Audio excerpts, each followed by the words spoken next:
2. Brain study method.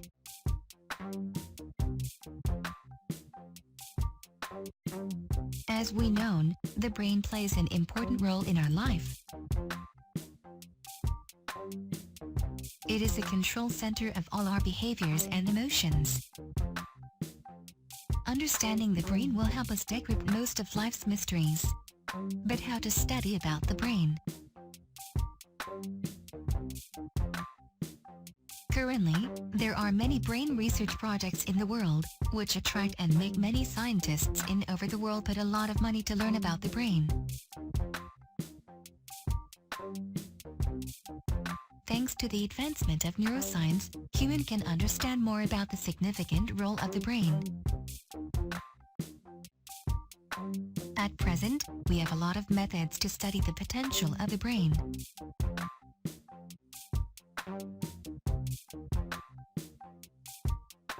What is the most effective method?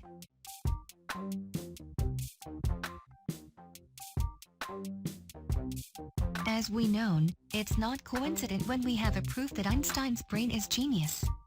So, some scientists decide to freeze his brain then cut into slices to study the brain potential.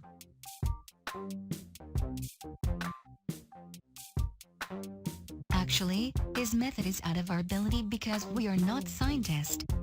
Moreover, Einstein's brain is only one and it takes a long time for us to wait the scientists analyzing it successfully. So now, which methods are there for us to learn about the brain and learn about the potential field to explore the giant inside us?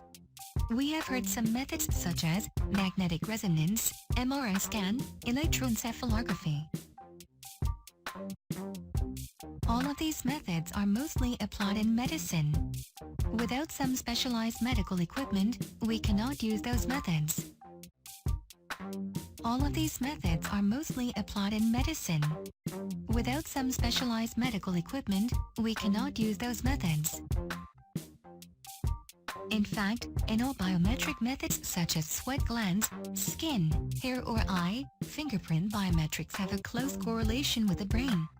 Fingerprints method help us explore the potential of the brain easier than other ones. At current, fingerprint biometrics is the best way in discovering the potential of the brain. Details of this method we will learn in next lessons.